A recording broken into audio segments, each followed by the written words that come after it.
think we have now 4 different explanations of why Tulsi Gabbard was engaged on a domestic criminal investigation down in Atlanta. Her initial point was that the president asked her to be there. If that's the case, then we have a return to Nixon-era policies.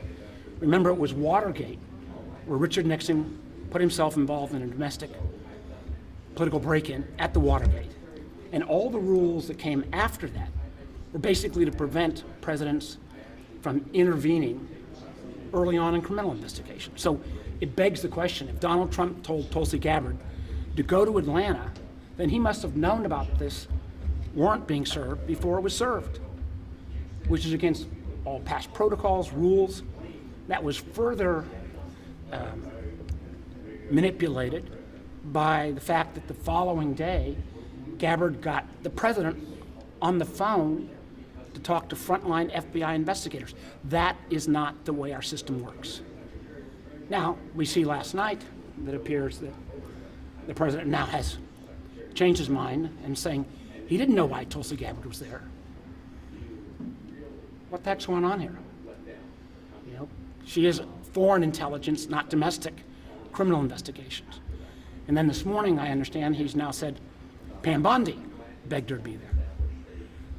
None of this rings true. I mean, to me, this has echoes of almost Watergate, where it appears like the beginnings of the cover-up may be worse than the crime that started.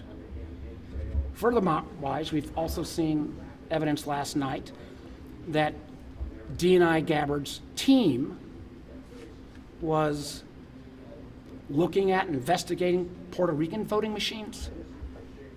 That, again, a clear violation, and they acknowledge there is no foreign nexus, so no foreign interference. What in the hell is DNI doing investigating Puerto Rican voting machines? That's against the law. And if there was any foreign intervention in this kind of overbaked relitigation of the 2020 election, if she's not shared that information with the oversight committees, she's again violating the process.